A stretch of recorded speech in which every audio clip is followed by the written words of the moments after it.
Cloud Imperial Games has released the July 2025 monthly report detailing the ongoing development work for Star Citizen across multiple departments.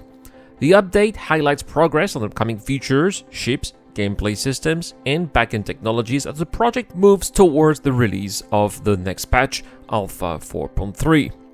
We're going to start this report as always with AI, and the AI features team continued development on new in-game creatures, including prototyping gameplay for a boss fight. Now I'm quite surprised because I thought we already had boss fights here with the Valakar at the Lazarus facilities on Power 1, but apparently it seems that we're going to have things that are going to be even more boss fighty than those. Maybe these are going to be the giant Valakars that we saw at CitizenCon last year. Who knows, right? Anyway, this work involved the creation of new technology aimed at accelerating the process and improving iteration speeds. There was not much details, unfortunately, about what this is going to entail, or again, if that is indeed going to be the Valakar that we saw last year.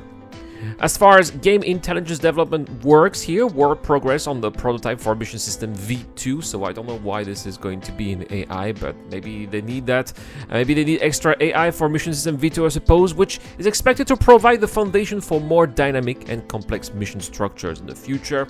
All I'm expecting for mission system V2 is at least bring back some of the old missions that we haven't seen for a while, that were pretty good and that are currently lacking in the game. That would be great, especially if we could make them work with server meshing. I think that this could be quite a win for everyone here. Moving on to animation, and the facial animation team processed performance capture data gathered in June.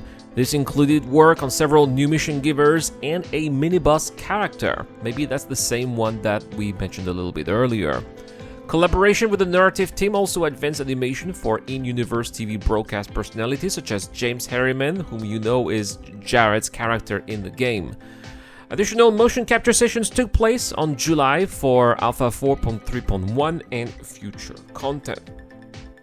Next, we talk about art. We start with the characters, and the character art team focused on the creation of new armor sets and armor variants throughout the month. We usually see those at the release of new patches, or also for subscriber flare as well, so we'll see. Or maybe they're just talking about the new Geist armor that's coming in 4.3, I suppose.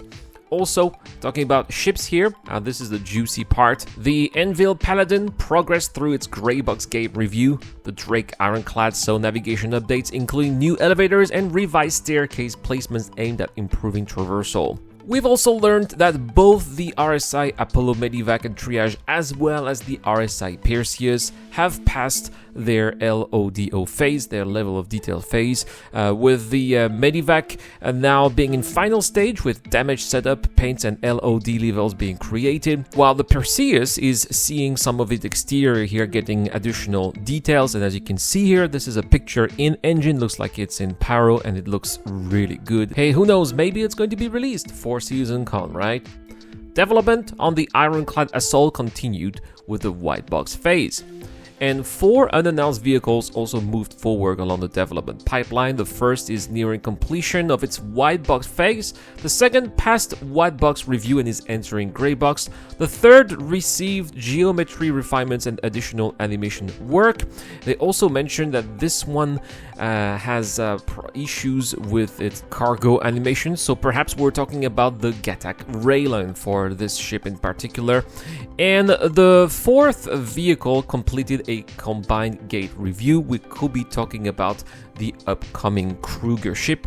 We saw a preview of the upcoming Kruger ship in the latest newsletter. Also, spoiler alert guys, some rumors are indicated that this ship could be called the L-21 Wolf. Now, if that's really the case, I really don't like the name. I think it's really lacking creativity, and I think it would have been really nice to stick with the Arthurian legend.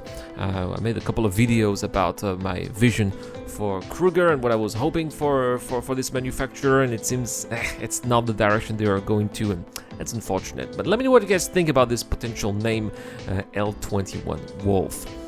Core gameplay. Efforts to improve player spawning mechanics progressed, allowing for renewed testing of spawning directly into personal hangars, which is something that we can see right now in the PTU of Alpha 4.3. This also supports future functionality, enabling players to spawn near their last known locations. What? This is really awesome, guys. Can you imagine you just randomly log out of the game in the middle of the desert on Daymar? You come back, you're exactly where you were. You just leave the game at Shepherd's Rest on Bloom, you come back, you're there. That would be fantastic. In preparation for crafting, the team re-evaluated the initial release scope and began development of new inventory UI presented in Star Citizen Live. Nice. In other gameplay systems, the hacking feature received usability improvements and bug fixes. Engineering gameplay advanced into the tech preview stage with new features such as visible thruster temperatures and consistent iconography between diagnostics and engineering displays. Oh, that's actually nice that we finally hear a little bit about engineering, something that we were supposed to have had for quite some time, and looks like they're still working on it. Probably it was put on the back burner, and since we were over halfway through the year of playability, they're starting to work on these features that were promised a while ago. So yeah, I mean, it's better late than never, right? Quantum travel mechanics continue development. Radar and scanning FPS gameplay saw additional improvements, allowing designers to define specific scan data. The ongoing transport refactor progressed with support for dynamic destinations, including instance hangars. Engineering support was also provided for the mechanics of an upcoming creature. Hopefully it's going to be the space whale from Crusader, which they teased 2 years ago at the CitizenCon in 2023. So who knows? When it comes to online technology, initial tasks began for the Blueprint library with API development scheduled for August. Work continued on Item Imprint V1, including technical planning and discussion. They didn't mention about dynamic server meshing this month though, so that's unfortunate. The R&D team focused entirely on performance analysis and optimization on both the game engine and gameplay code. The focus is expected to continue for a foreseeable future.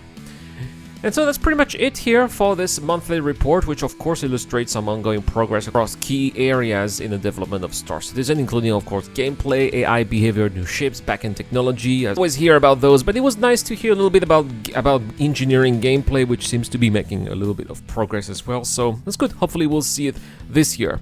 With work advancing on both short-term patch content and long-term infrastructure, development remains of course active and multifaceted as Star Citizen prepares for future releases.